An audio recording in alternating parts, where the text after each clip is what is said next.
burya imyitwarire y'umuntu ishobora guturuka ku bwoko bw'amaraso afite, ni ukuvuga groupe sanguine. Mu mwaka 1901 nibwo umuhanga witwaga Karl Landsteiner ukomoka mu gihugu cya Australia yavumbuye ko burya mu maraso y'umuntu agabanyije mu byiciro bitandukanye. Ibyo byiciro akarasanze ari icyiciro cya A, umuntu yavuga ko ari groupe A, akaba groupe B, akaba groupe AB ndetse na groupe y'amaraso ya O. Icyo gihe nibwo itangwa ry'amaraso ryahise rifata indi ntera ndetse hakorwa n'ubushakashatsi bwinshi. Muri ubwo bushakashatsi bwakozwe hari ubwaje kuvumbura yuko imyitwarire y'umuntu ishobora kugenwa na groupe sanguine y'amaraso afite. Reka tubasuhuze twongera kubaha ikaze kuri channel yacu. Ni niwe Mugeni Clarisse muri kumwe. Uyu munsi tugiye kurebera hamwe imyitwarire iranga abantu biturutse ku bwoko bw'amaraso bafite.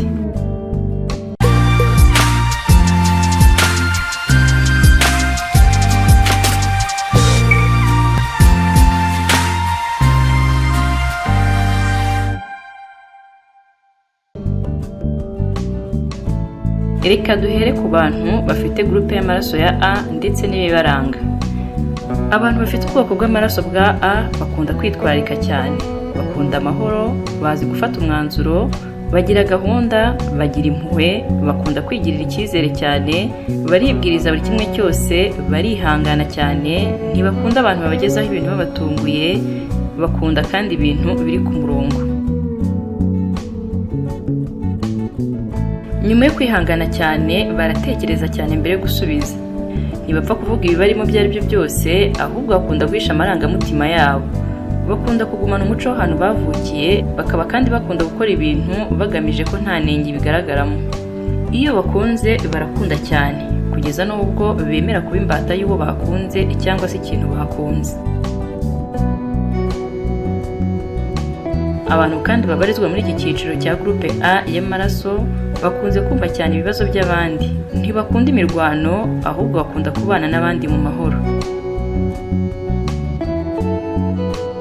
Ingero z'ibyamamare zifite ubwoko bw'amaraso bwa A harimo George Bush ugeze kuyobora Leta Zunze Ubumwe za Amerika ndetse n'abandi barimo nka Adolf Hitler ugeze kuyobora igihugu cy'Ubudage, umuririmbyikazi Britney Spears ndetse na Richard Nixon.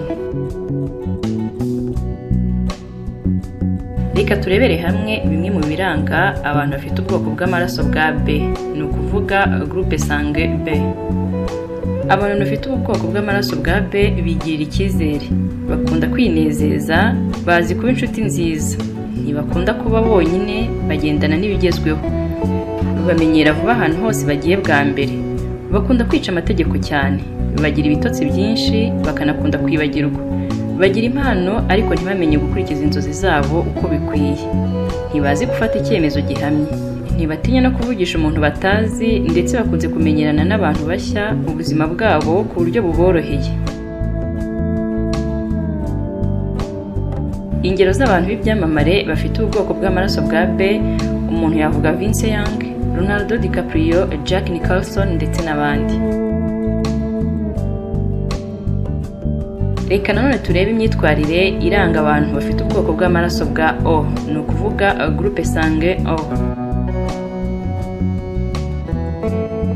Abantu bafite ubwoko bw'amaraso bwa O ntibakunda kurwaragurika, biyitaho cyane, bahora basa neza, bakunda gufasha cyane, bamenya kuyobora, ntibakunda kwitinya cyangwa se kugira ubwoba iyo bari kuvugira imbere y'abantu. Bakunda kwiha intego, ibi bigatuma bagera kuri byinshi mu birebana n'imirimo yabo. Bakunda kugira impano zigaragara kurusha abandi bantu bafite ubundi bwoko bw'amaraso. Ntibagira ubwoba, bagira ubwitange mu kazi, bakorana umurava cyane, bazi ndetse no gukora ibintu byinshi icyarimwe. Ibi bikaba umwihariko wabo ugereranyije n'abandi bo mu yandi magroupe y'amaraso. Ikindi kandi bakunda kwitangira abandi mu kazi. Ibindi bintu biranga abantu bafite ubwoko bw'amaraso bwa O ni uko ari abantu bakunze kuba birasi, bandarika ibintu, bakunze kugira ishyari, bakunda kujarajara mu rukundo cyane, kubaka urugo birabagora, ntibazi kunonosora ibintu, ikindi bakanarakazwa n'ubusa, ntibajye bapfa kuva ku izima, iyo akoze ikosa ukamukosora ahita arakara cyane, kubera ukuntu batajya bagira ubwoba imbere y'abantu. Bakunze kuba abahanzi, abashyushyarugamba ndetse n'abashinzwe amakuru mu bigo bitandukanye.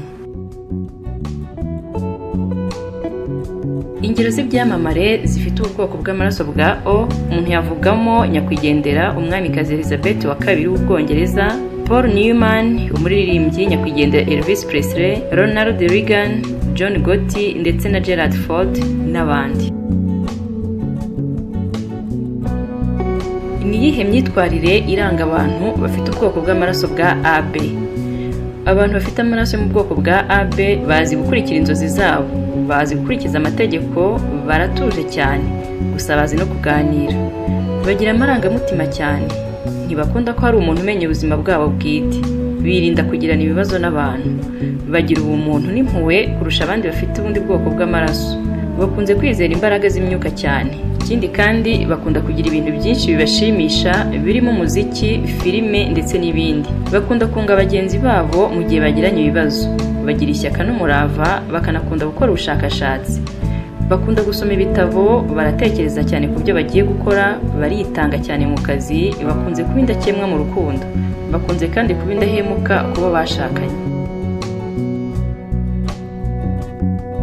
Ibindi biranga abantu bafite ubu bwoko bw'amaraso bwa AB ni uko bagira inzika cyane, barakazwa n'ubusa, biranagoye kuba wapfa kumenya kamere yabo kuko rimwe na rimwe bajya kumera nka A, ikindi gihe ugasanga barinda kumera nk'abo muri groupe ya B.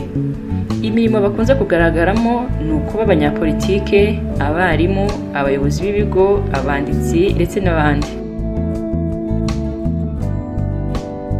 Ingero z'ibyamamare zifite ubwoko bw'amaraso bwa AB, umuntu yavugamo Barack Obama ugeze kuyobora Leta Zunze Ubumwe za Amerika, Marilyn Monroe wigeze kuba umukinnyikazi ukomeye cyane wa film, Jackie Chan, John F. Kennedy n'abandi. Reka tubashimire cyane mwese twabanye uyu munsi. Nk'ibisanzwe ikiganiro cyacu nakagaruka nahejo.